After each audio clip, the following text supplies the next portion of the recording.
Este é um famoso programa de namoro dos anos 70 chamado O Jogo do Namoro. É como qualquer outro programa de namoro brega do início da noite, exceto que, neste programa em particular, em 1978, a participante feminina está prestes a fazer uma escolha muito perigosa. Porque ela está prestes a sair em um encontro com um serial killer ativo.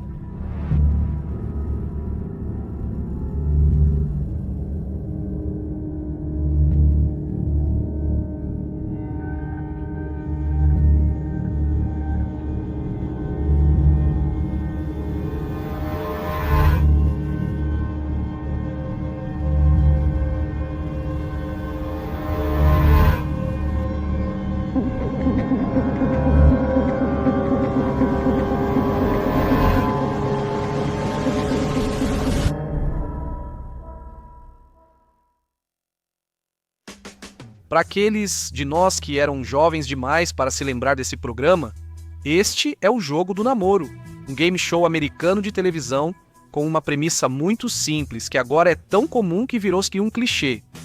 A garota senta e faz perguntas para 3 pretendentes misteriosos, ao final das quais ela escolherá um deles para sair em um encontro baseado em quão charmosas são as respostas deles. O criador do Jogo do Namoro, Chuck Berry, escreveu em sua autobiografia de 1984 que foi agente da CIA encarregado de assassinatos pelo mundo, usando sua posição de produtor executivo de Hollywood como disfarce, o que é fascinante. Mas este vídeo não é sobre ele. É sobre a Bachelorette, número 13 em 1978, Cheryl Bradshaw, que neste programa de namoro bem leve para a televisão, escolheu o candidato número 1, que por acaso era um serial killer em ação.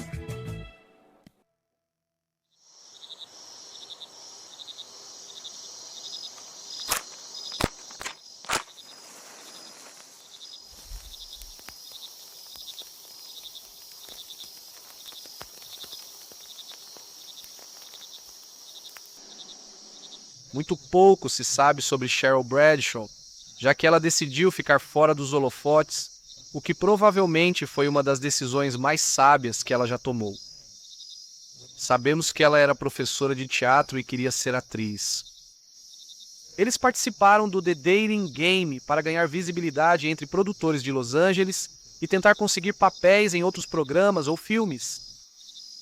O The Dating Game já existia há algum tempo nessa época, e não era incomum que convidados marcantes aparecessem na indústria do entretenimento de outras formas depois de participarem do programa. Por exemplo, Farrah Fawcett, Suzanne Somers, Tom Selleck, Lee Majors, Steve Martin, Andy Kaufman e Burt Reynolds foram todos participantes antes de serem famosos. E se esses nomes não forem atraentes o suficiente, ou se você for jovem demais para saber quem são, Arnold Schwarzenegger apareceu em 1973 no programa, antes de Pumping Iron e Conan o tornarem um nome conhecido. Então, na época, algumas pessoas da indústria consideravam o programa uma espécie de trampolim para uma carreira no entretenimento.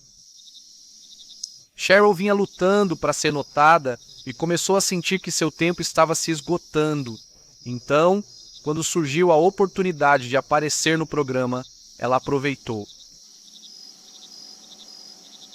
Como um serial killer acabou participando do programa é uma história diferente, mais longa e significativamente mais sombria. Alguns acontecimentos da história dele são horríveis e distorcidos de várias formas. Por causa das políticas do YouTube, vou suavizar as descrições, mas ainda assim são bem horríveis. Considere isso o seu aviso.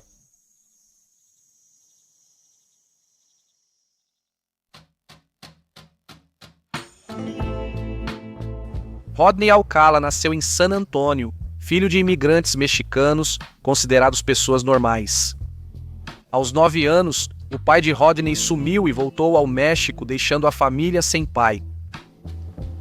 Apesar disso, a família foi bem e sua mãe cuidou dele e das 2 irmãs. Em 1954, eles cruzaram o país e se mudaram para Los Angeles. onde a mãe esperava mais oportunidades para ela e os filhos.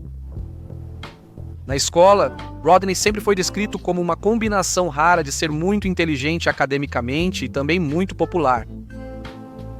Sua mãe se esforçou para colocá-lo em várias escolas particulares, onde se formou com boas notas e reputação, chegando a integrar o comitê do anuário.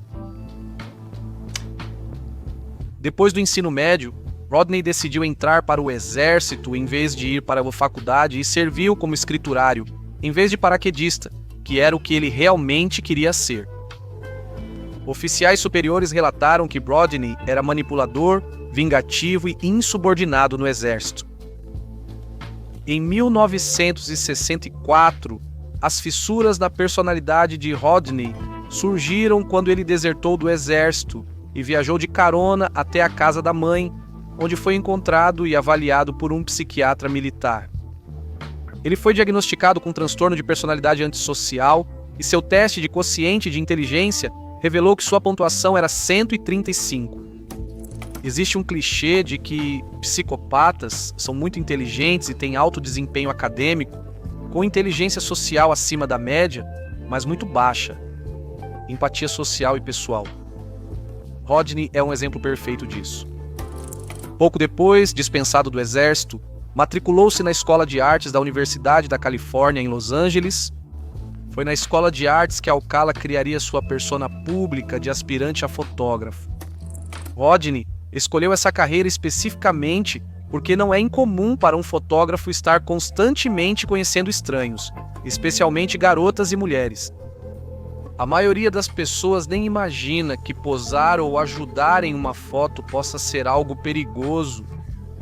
Tenho quase certeza de que todo mundo assistindo a este vídeo, tanto homens quanto mulheres, já foi abordado por um completo estranho em algum momento da vida para tirar uma foto. Poucos de nós já foram convidados por um estranho para posar para foto. Existem até pessoas no TikTok e no YouTube agora cujos perfis inteiros nas redes sociais são apenas tirar fotos de desconhecidos aleatórios.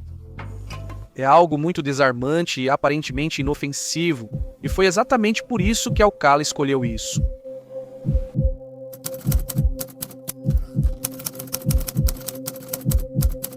Em 25 de setembro, um motorista viu Alcala convencendo uma jovem a entrar em seu carro. Desconfiado, ele seguiu Alcala até sua casa, viu-o convencer a garota a entrar no apartamento e depois chamou a polícia para denunciar. Logo depois, a polícia entrou no apartamento e encontrou Tali Shapiro, de 8 anos, inconsciente no chão, com sangue na cabeça e entre as pernas. Como Alcala já havia fugido, eles priorizaram salvar Shapiro em vez de persegui-lo. Por aqui.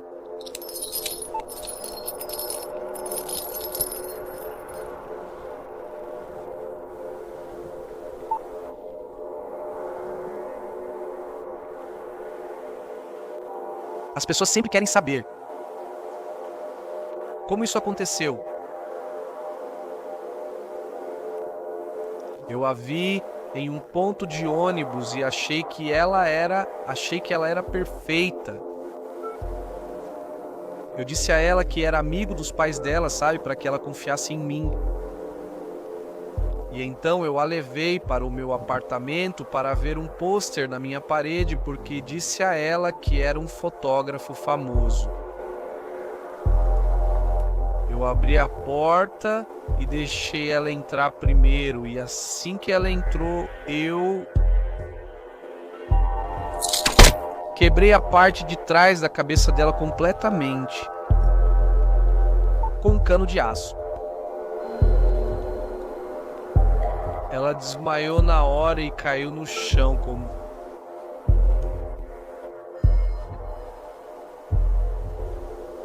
carne abatida, só esperando por mim.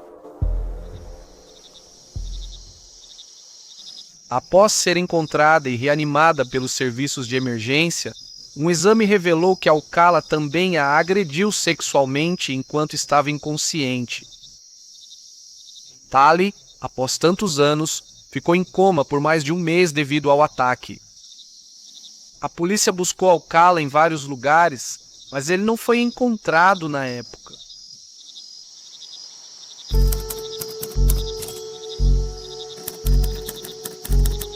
Para não ser capturado, Alcala mudou-se para Nova York e entrou na Universidade de Nova York para estudar cinema, onde teve aulas com Roman Polanski, palestrante convidado. Usando o nome John Berger, manteve-se discreto por meses, até um encontro casual com a comissária Cornélia Crilly reativar seu lado violento. Cornélia. Ela foi a número 2. Eu só estava em Nova York há alguns meses. Quando vi Cornélia, eu estava voltando para casa da aula de telefonia e eu a vi tentando mover móveis para dentro do apartamento dela, tentando e falhando.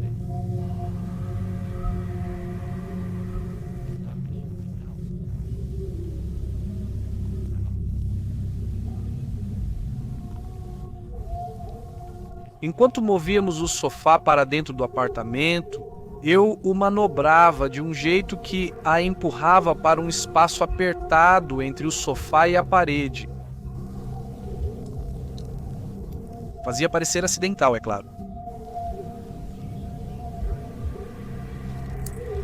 E ela ria disso.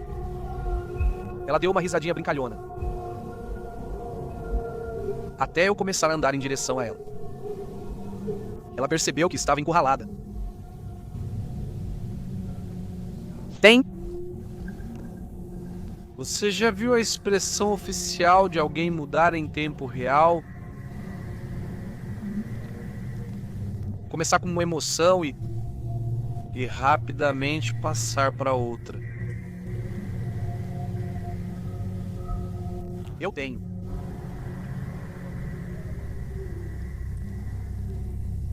Tem um momento, bem antes de algo ruim acontecer, quando as pessoas sabem que algo ruim vai acontecer, há um momento.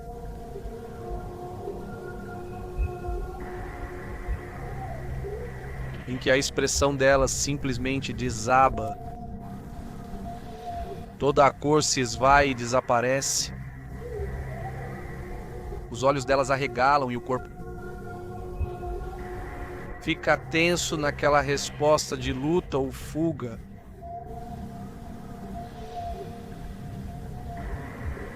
Quando olho nos olhos delas, cheios de pânico naquele momento, eu sei o que elas estão pensando. Esse é o momento exato. Esse é o momento exato. Quando eles percebem que fizeram besteira.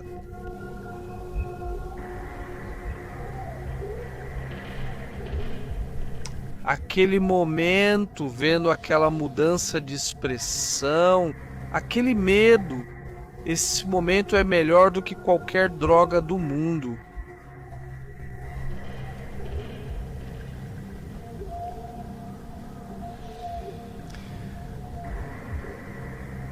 O segundo melhor momento é quando você os acerta pela primeira vez. A primeira vez que você os acerta, a outro momento, veja, até aquele ponto é assustador, mas sempre existe aquela pequena voz no fundo da cabeça deles que diz que é só uma brincadeira, é um mal-entendido, não é sérios. Quando você os enfrenta pela primeira vez, sente um choque. E eles percebem que isso é real. Não é uma brincadeira.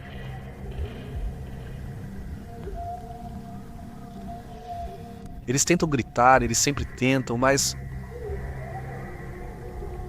o choque rouba a voz deles. Eles abrem a boca, mas nada sai. Foi assim com Cornélia. E quando eu bati nela, ela abriu a boca para gritar. Era como se ela estivesse no mudo. Foi lindo. Eu me lembro que ela estava usando essas meias pretas bonitas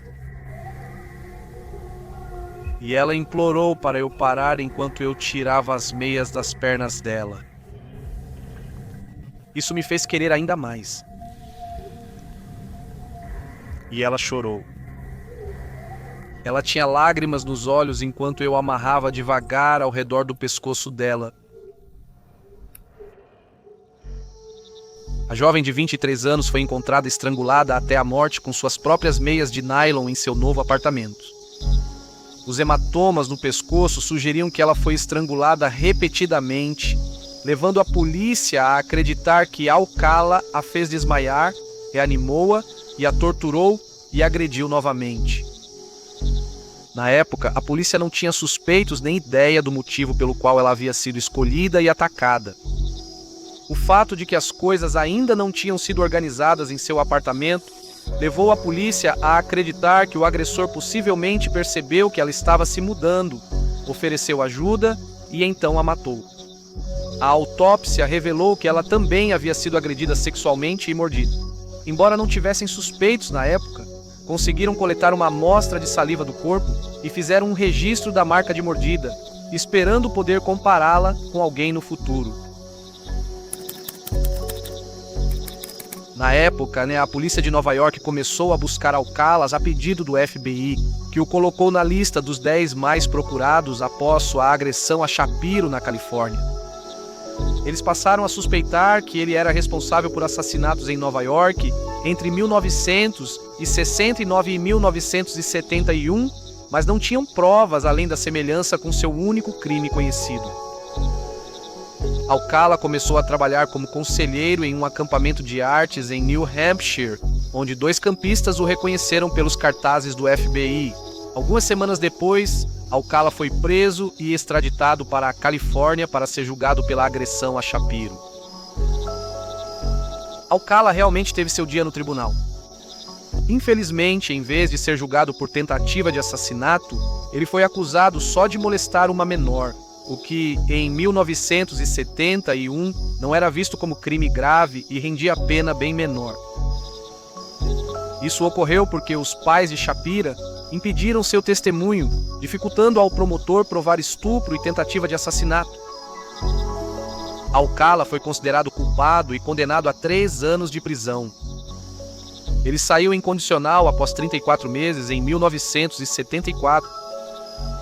Apenas 2 meses após sua libertação condicional, ele foi preso novamente, tendo como vítima, identificada nos documentos do tribunal posteriormente como Julie Jota. Foi encontrada pela polícia na companhia de Rodney. Ambos haviam fumado maconha. Julie era uma garota muito doce. Eu ofereci uma carona para ela da parada de ônibus até a escola, e ela entrou na hora. Ela tinha aquele lindo... A ingenuidade juvenil comum às mulheres da idade dela é uma das melhores qualidades que alguém pode ter. Em vez de levá-la para a escola, encontrei um lugar tranquilo na estrada onde pudéssemos relaxar e nos conhecer melhor. Ela ficou nervosa no começo. Quem não fica no primeiro encontro? Mas ela relaxou depois que fumamos um pouco de maconha juntos. E, bem quando as coisas estavam começando a ficar interessantes, um policial rodoviário bateu na janela. Ao interrogar Julie, foi revelado que ele a pegou no ponto de ônibus escolar fingindo levá-la para a escola, mas em vez disso, a levou para a rodovia, onde tentou forçá-la a algo depois de lhe dar um pouco de maconha, o que ela aceitou por medo do que ele poderia fazer se recusasse. Foi então que policiais rodoviários pararam para verificar o carro e foi assim que Alcala foi pego, o que provavelmente salvou a vida de Julie J. Julie J. tinha só 13 anos. Alcala foi condenado por violar condicional e dar drogas a uma menor. Cumpriu 2 anos antes de ser libertado em condicional e incluído no registro de criminosos sexuais. Mesmo registrado como criminoso sexual e já tendo fugido de avião, ele foi considerado sem risco de fuga e liberado para viajar a Nova York pelo agente de condicional ao ser solto em 1977.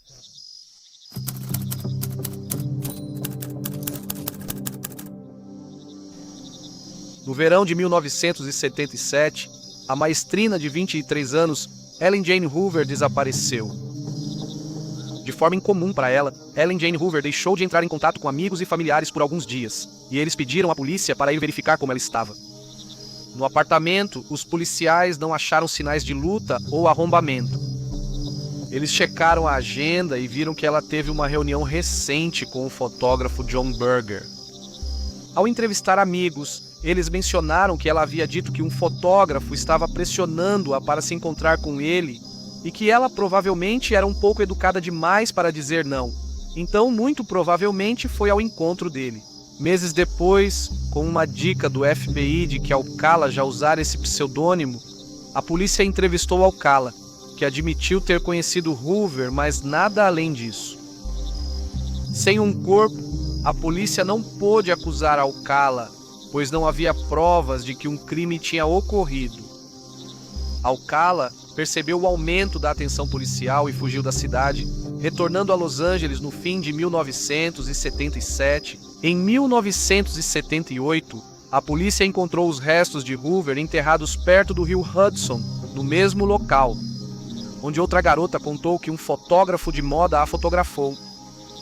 Quando viu uma foto de Alcala, ela o reconheceu como o fotógrafo.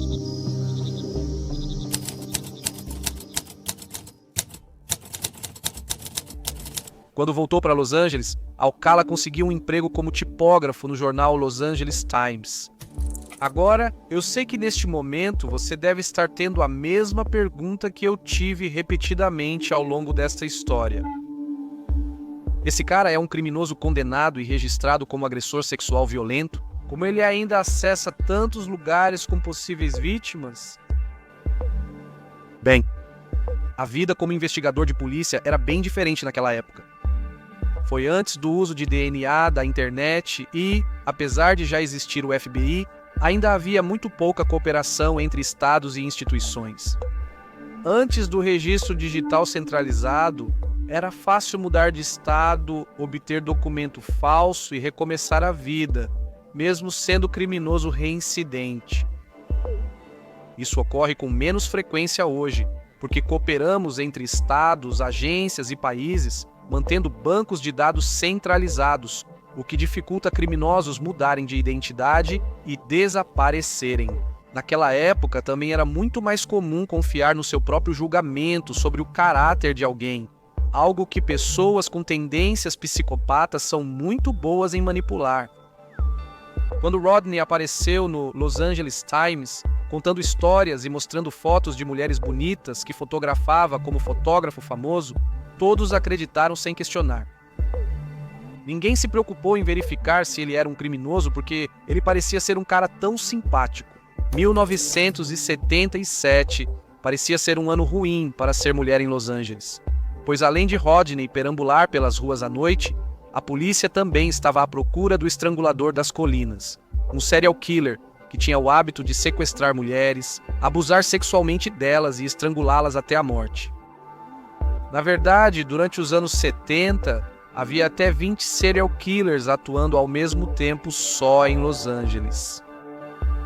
Por isso, a polícia entrevistou todos com histórico de crimes sexuais, incluindo Rodney, mas o descartou como estrangulador das colinas e o liberou, sem saber que ele era serial killer.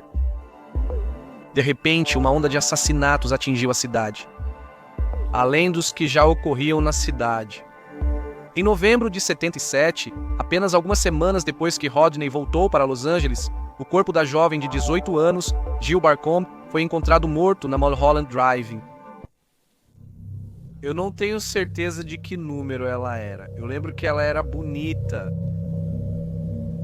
Ela era muito atraente.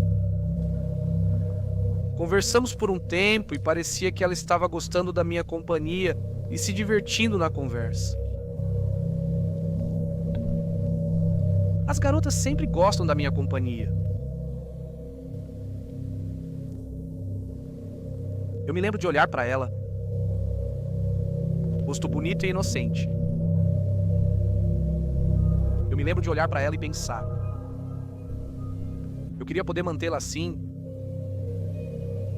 para sempre.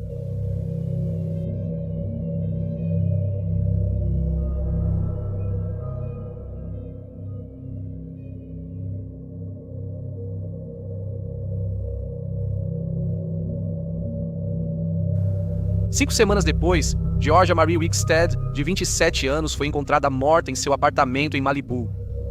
Georgia era difícil. Elas ficam mais difíceis com a idade. As mais jovens são melhores. Elas nem entendem o que está acontecendo. Até ser tarde demais, as mais velhas percebem antes, ainda é tarde demais, mas cedo o suficiente para serem mais problemáticas. Georgia resistiu, ela lutou. Isso não salvou ela. Mas isso me deixou com raiva.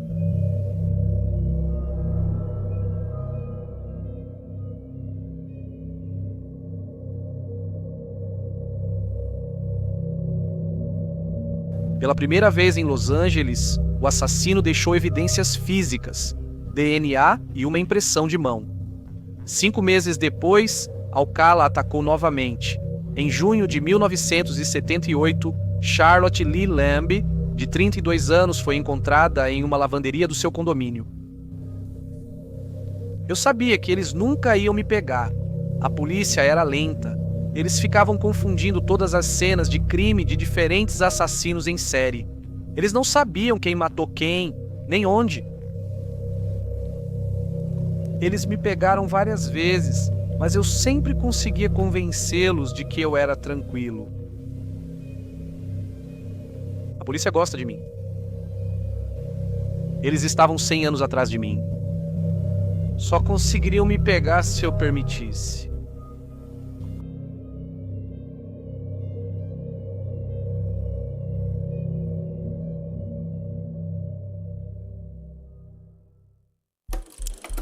Por que Rodney deixou o DNA por toda parte como migalhas levando a sua identidade? Por que 1978? As evidências de DNA só se popularizaram nos anos 80. Apesar de a polícia já coletar DNA desde os anos 60, isso era feito de forma descuidada e o público pouco sabia sobre seu uso para provar crimes, então os criminosos nem percebiam que deixavam rastros. Nesse ponto, Rodney já havia sequestrado, abusado, espancado, torturado e assassinado 7 vítimas confirmadas, atravessando literalmente o país inteiro. E essas são apenas as que foram confirmadas. A maioria dos detetives achava que o número de vítimas era bem maior, e um deles chegou a dizer que provavelmente chegava a 50. Isso fez dele um dos serial killers mais prolíficos dos anos 70, e ao contrário dos outros serial killers desconhecidos na época, Rodney já era conhecido pelas autoridades, pois já havia sido preso 2 vezes por fazer exatamente o que estava fazendo. Então, neste ponto, são 7 assassinatos e 2 condenações, com o rosto dele em cartazes de procurado do FBI espalhados pelo país todo, que Rodney decidiu que sua melhor jogada seria aparecer em um programa de auditório nacionalmente famoso, que já havia lançado a carreira de várias celebridades e cujo executivo talvez fosse ou não um agente secreto da CIA. Rodney se inscreveu no The Dating Game.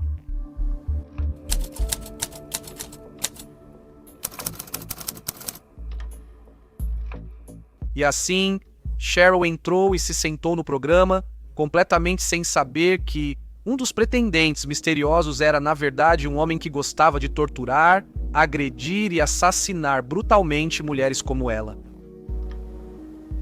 E quando você sabe quem é Rodney e o que ele faz, o programa ganha um contexto totalmente diferente, quase se torna algo sinistro, como um jogo de gato e rato, predador e presa. Solteiro número 1. Sim. Qual é o seu melhor tempo? O melhor horário é à noite. Por que você diz isso? Porque esse é o único horário que existe. Só esse horário? Por que não de manhã ou à tarde? Bem, eles são legais, mas é à noite que as coisas realmente ficam boas. De qualquer competidor comum em um programa comum, essa é exatamente o tipo de resposta boba e brincalhona que você esperaria em um programa como esse.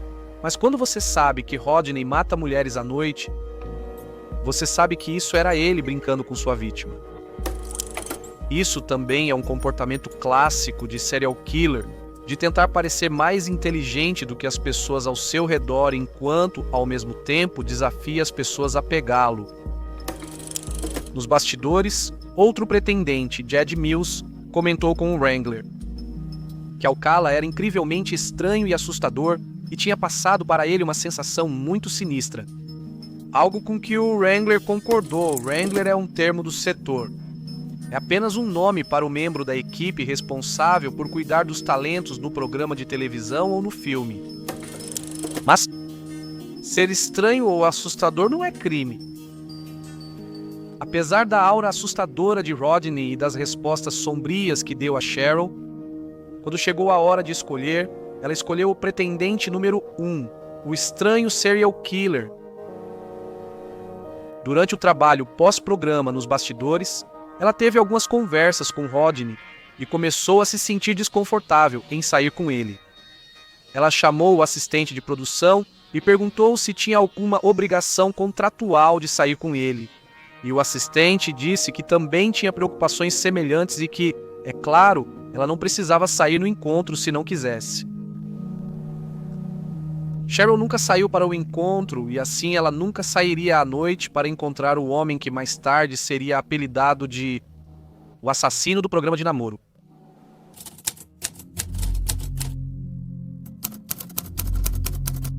Seis meses após o The Dating Game, Rodney encontrou em Pasadena uma garota de 15 anos fazendo carona, identificada nos documentos do tribunal como Monique H. Monique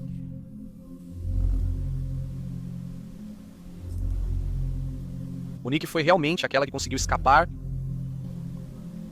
Nós nos divertimos muito juntos. Eu a convidei para ir à minha casa, ouvimos um pouco de música e nós conversamos um pouco sobre nossos filmes favoritos e nossos pratos preferidos de restaurante. Nós rimos, eu flertei com ela e ela flertou comigo. Foi tudo meio que...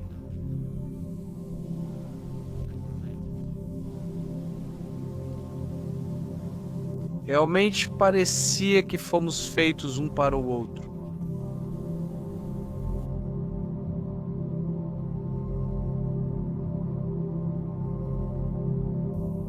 Gosto de levar meus encontros a lugares mais reservados, é verdade.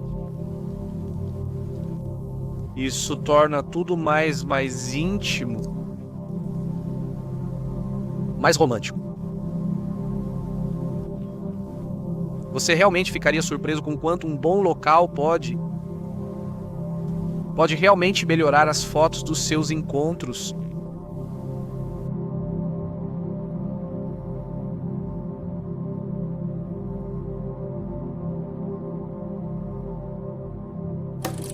O que a tornava única entre as vítimas de 15 anos era sua habilidade de ler as pessoas e dizer exatamente o que queriam ouvir. Talvez por um tempo vivendo nas ruas, você sabe, isso te dá um conjunto de habilidades para manipular as pessoas também. Em vez de implorar, suplicar ou ameaçá-lo, ela fingiu que estava gostando, fingiu que gostava dele. Ela disse que eles deveriam voltar para o apartamento dele e continuar aquilo como um relacionamento de verdade. Rodney a levou até o carro e começou a dirigir os dois para casa. Quando Rodney parou para abastecer, Monique se libertou e fugiu quando Monique escapou e fugiu, isso realmente magoou meus sentimentos. Porque eu achava que Monique e eu tínhamos algo especial. No dia seguinte, policiais do condado de Riverside encontraram Monique nas mesmas condições, espancada e suja. Ela tinha estado lá no dia anterior e estava tanto histérica quanto apavorada.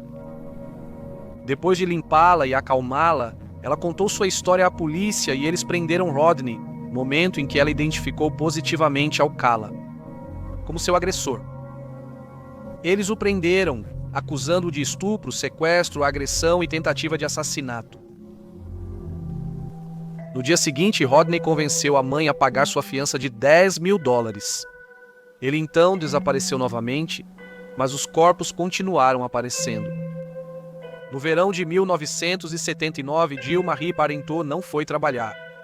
A polícia entrou no apartamento e a encontrou morta e nua no banheiro. Ela foi espancada, violentada e estrangulada até a morte, como as outras vítimas. O assassino se cortou em uma janela quando arrombou o local. E a polícia coletou uma amostra de sangue que correspondia a algumas das outras cenas do crime. Uma das amigas de Jill mais tarde deu um depoimento à polícia dizendo que já tinha encontrado Alcala em um clube com Jill algumas vezes antes. Semanas depois, Robin Sanso, de 12 anos, foi encontrada nas colinas de Los Angeles após 12 dias desaparecida. Ela foi espancada, violentada, esfaqueada até a morte e depois descartada. A polícia conversou com as amigas dela, que disseram que um estranho havia se aproximado delas na praia recentemente pedindo para tirar uma foto delas. Após divulgarem a foto de Rodney, seu agente de condicional o reconheceu e ele foi preso novamente, ficando sob custódia sem fiança. Pela primeira vez em sua década de assassinatos, ele finalmente foi visto pelas autoridades como o monstro que era e não teve nenhuma brecha para escapar. É tanto chocante quanto vergonhoso que as autoridades tenham levado 10 anos e pelo menos 7 mulheres e meninas mortas para enfim ignorar a inteligência e o charme de Rodney.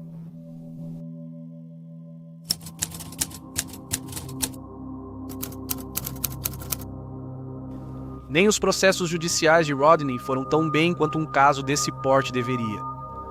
A condenação pelo assassinato de Sansoy foi anulada após recurso, pois o júri foi informado incorretamente sobre seu histórico criminal sexual, o que, segundo a defesa, influenciou negativamente o júri. Um novo julgamento foi feito sem mencionar o histórico criminal sexual, e ele foi novamente condenado pelo assassinato de Robin Sansoy, de 12 anos. Representando a si mesmo, Alcala entrou com um recurso contra o novo veredicto, alegando que havia sido detido ilegalmente originalmente quando foi preso, depois que uma testemunha de apoio ao seu caso não foi autorizada a testemunhar sobre o fato de que investigadores da polícia haviam hipnotizado o guarda florestal que encontrou o corpo de Sansoy. Acredite em mim, eu sei o quão louco isso soa, mas o simples fato é que o guarda florestal era uma testemunha comprometida e, portanto, meus direitos da quarta emenda não foram respeitados quando fui preso. Também violaram meus direitos da sexta emenda. Se os policiais hipnotizaram o guarda florestal para mentir sobre mim e esse falso testemunho motivou a prisão, então não tinham direito legal de me prender. E quando eles impediram minha testemunha de depor no tribunal, negaram meu direito a julgamento justo. Ele realmente argumentou isso, e o mais louco é que o juiz aceitou o argumento e anulou sua segunda condenação, porque a testemunha realmente havia sido impedida de depor. Então, por mais insano que fosse o argumento dele, e era absolutamente insano, o devido processo não tinha sido seguido. Enquanto se preparavam para um terceiro julgamento, os promotores perceberam uma nova lei estadual permitiria coletar DNA de Alcala, com ou sem seu consentimento. Eles coletaram o DNA dele e compararam com amostras de 4 cenas de assassinato em Los Angeles e Nova York, nos anos 70. A promotoria apresentou petição para unir os 4 novos casos ao caso original de Sanso. Alcala e sua equipe de defesa argumentaram que isso prejudicaria o caso, pois dúvida razoável em um caso é possível, mas em 5 seria impossível, e eles provavelmente o considerariam culpado por causa da semelhança. especialmente quando 4 desses 5 locais de crime tinham correspondência de DNA com ele. Sem brincadeira, eles realmente tentaram dizer que era injusto incluir 4 casos em que o DNA dele era compatível, porque isso tornaria mais fácil condená-lo no 5º caso. O juiz negou e decidiu reunir todos os casos em um só julgamento, pois o modus operandi era igual. O réu estava presente em todos e conhecia cada vítima. O DNA do réu apareceu em 4 das 5 cenas do crime. Em uma das defesas mais bizarras de todas, Rodney atuou como seu próprio advogado e se colocou no banco das testemunhas, interrogando a si mesmo e testemunhando por 5 horas. Quando ele se interrogava, colocava uma voz grossa, falsa, ao fingir ser seu próprio advogado e fazer as perguntas. Ele também teve apenas uma testemunha de defesa, um psiquiatra que tentou argumentar que seu transtorno de personalidade borderline fazia com que ele não se lembrasse dos assassinatos e, portanto, não poderia ser responsabilizado por eles, um argumento que não convenceu absolutamente ninguém. A promotoria trouxe Shapiro para testemunhar contra ele e, no final, o depoimento dela junto com as provas de DNA afundaram o caso dele. Alcala foi condenado pela 3ª vez, agora por 5 assassinatos, recebendo sentença de morte.